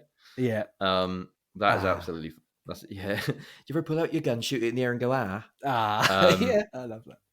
There's a lot of like homoeroticism in this. There's a reference point within a homoerotic quote. Actually, I don't know if you picked up on this. I haven't looked at the IMDb trivia page, by the way, at all. All I've done is I've just watched this movie and just noted things I'm going down. to spoil you with some goodies in a minute. Love it. So there's a scene where Johnny Utah turns to Pappas and he's talking about Bodie, played by Patrick Swayze, and he goes, "I'm on him all day, right? He goes here, he goes there. He goes to Tower Records and buys some CDs. He has lunch at Patrick's Roadhouse." Holy fuck! Patrick Swayze was in Roadhouse. He had lunch at Patrick's Roadhouse. Yeah. I was like, did I just hit? I'm like, was that not the most obvious reference I've ever heard in a movie in my life? He basically went and met up with Patrick Swayze from Roadhouse fame, and they're there having lunch together, ripping out throats together, jamming with Sam Elliott. Like, I want to see that movie. It. I've got another movie within movie link coming up. No way. It's really good. Lay it on me. But what I do want to say first is, like, as another observation is, and I think the main issue that I have with this entire film is that they robbed the bank at the beginning. Yep. And is it Richard Nixon robber moons? I am not a crook. I'm not a crook. But yeah, he moons the camera and it says thank you on his arse, right? Thank you on his arse. Yeah. Right. What kind of bank installs a CCTV system with a CCTV camera that's at arse level and that can zoom in with that amount of clarity on an arse and then provides that level of clarity of an arse shot to the FBI? Well, I agree with you. I was thinking the same thing, and I got two extra questions for you. Number one, why write thank you on your arse in the first place? Who wrote it as well? And number two, who wrote it? like, sorry, bro, what is it? Okay. You know we're going to rob that bank later. Yeah. You nervous? No. I'm not nervous. Have you got a Sharpie? What's up, man? Could you just grab that pen? Yeah, of course. Why can't you grab? I need you to write thank you on my ass. Sorry, what? I need you to write thank you on my ass. But why? Because I'm going to moon the camera in the bank when we run out. You know the one that's at butt level? I'm going to pull down my pants and I'm going to moon that point blank, point break, and it's going to say thank you. But why, man? Because it's fun. Okay, cool. Just checking. You haven't got a surfer tan, have you? Because the cops are going to pick up on that. Yeah, and I love the way that whole thing is integral to the plot, because that guy's arse is the reason that Keanu Reeves. But that's amazing. That scene's amazing because basically you've got Johnny Utah and Pappas, and they're sitting in the FBI office, and there's like maybe a dozen Corona bottles laying behind them. Yeah, Pappas is drinking a bottle of. He's shotgunning a bottle of Jack Daniels. They got those little Chinese like cartons everywhere. Containers. Yeah. I've lived in America for 2 years. I've never seen one of those Chinese cartons. You know what I mean? They're everywhere in movies. So they've got all that stuff laying around. And then Pappas turns around to me and goes, "By the way," bearing in mind they've been there for hours in the office getting drunk. "By the way, did you notice the tan?" And he's like, "What?" He's like, "I did this research into the tan and I realized this, blah, blah, blah, blah. Then I noticed that there's this foot issue." "What do you mean the foot issue?" "Well, someone's rubbed their foot and it's 10 different kinds of waxes. And then I look at this wax and it's this sex wax stuff from a surfboard." And he's like, "But why didn't he tell him that, like, let's face it, like a good 2 hours before when they first got in there and they were actually getting down to work?" Yeah. They've been there for hours.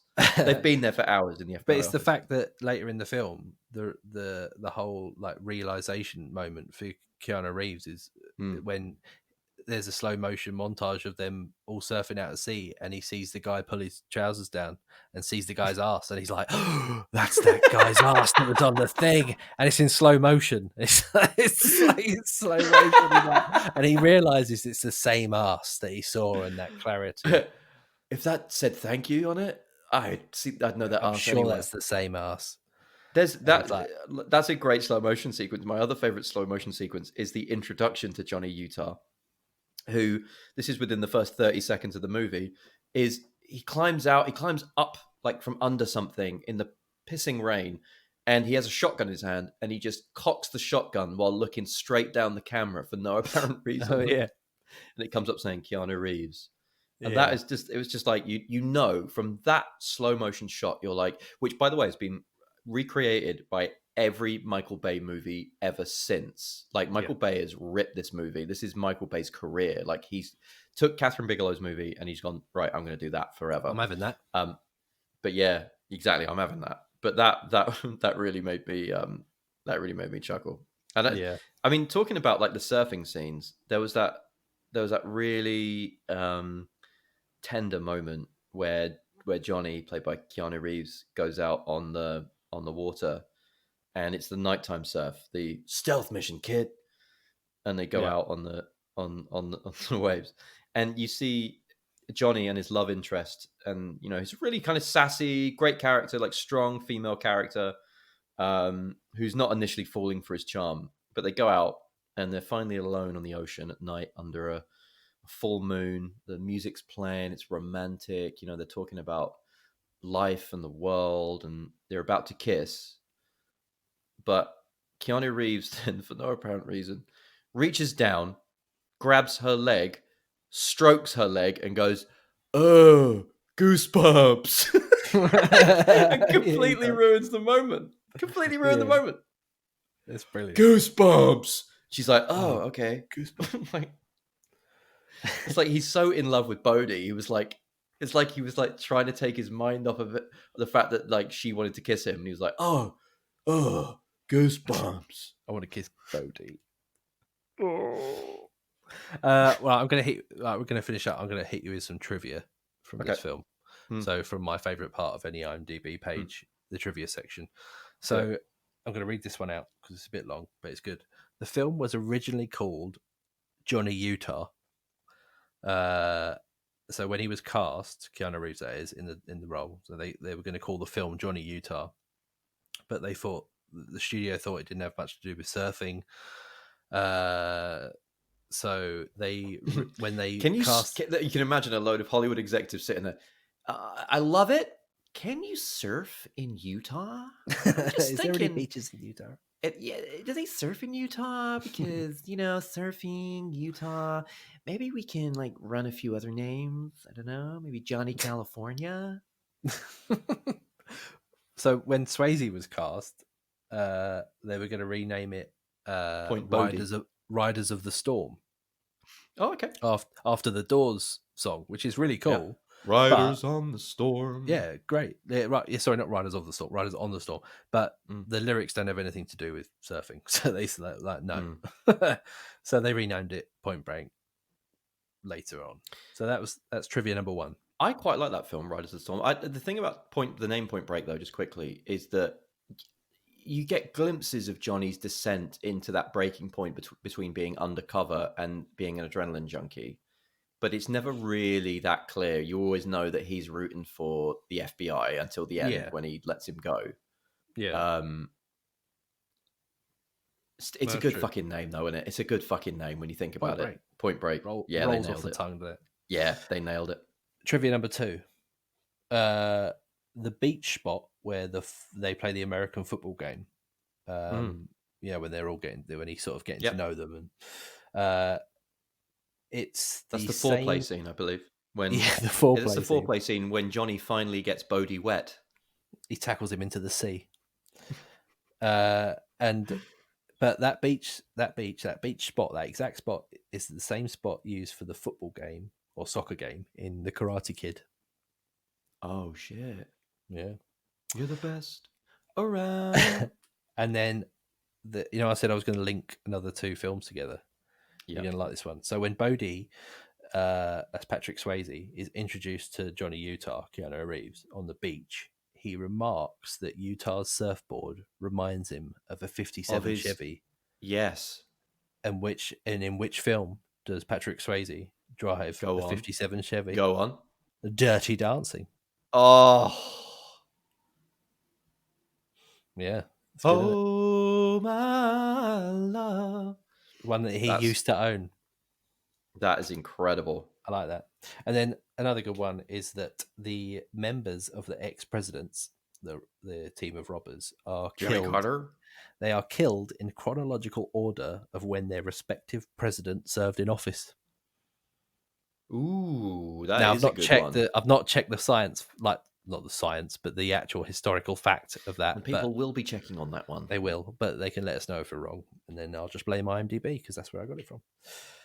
And then the last thing, just to finish up, is this was in the trivia section, and it's about the dog scene actually, where he drop kicks the dog.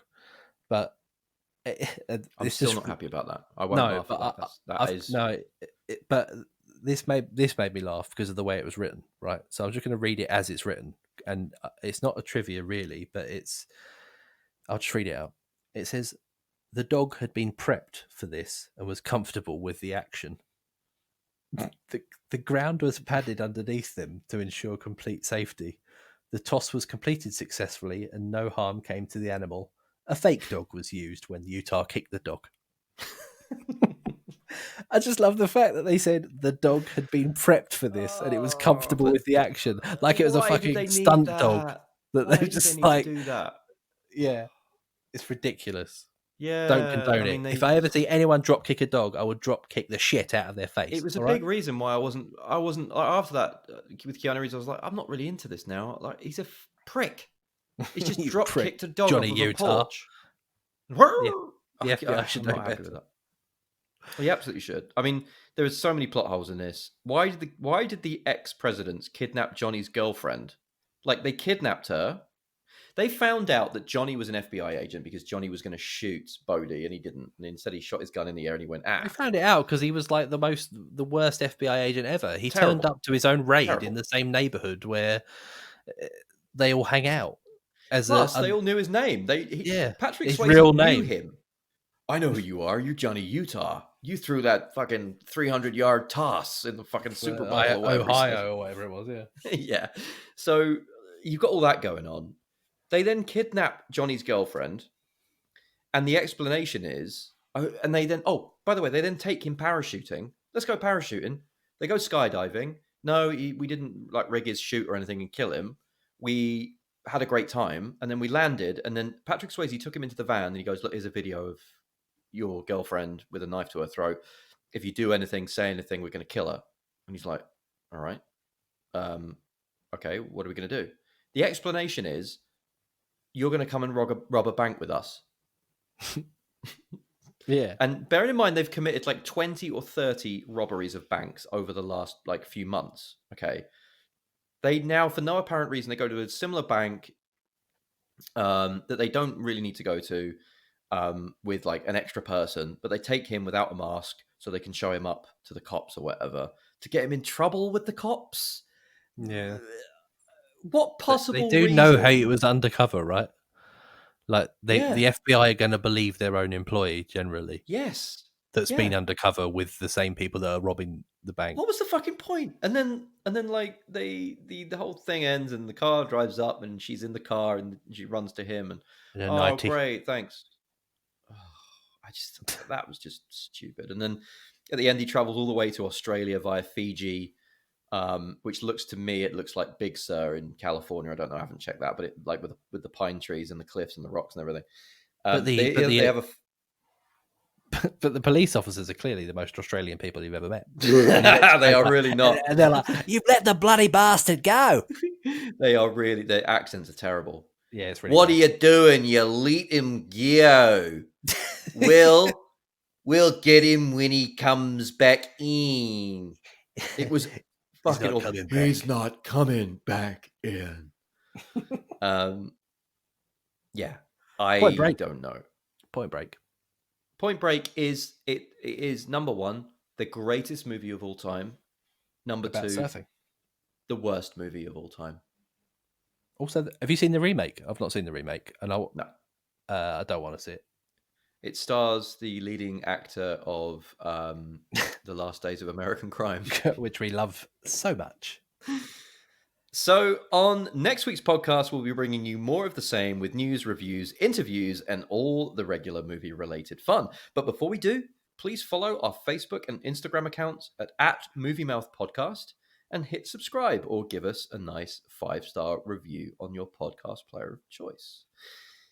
There's just one last thing to say. Phil. Yes.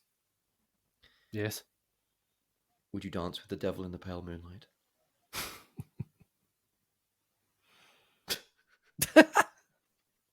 I would, yeah, as it goes. Me too.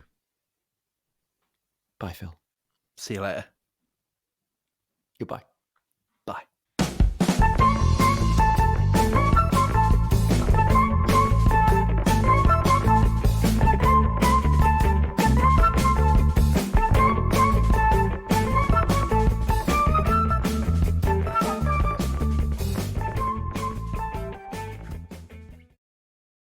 I'm fucking sweating my balls off.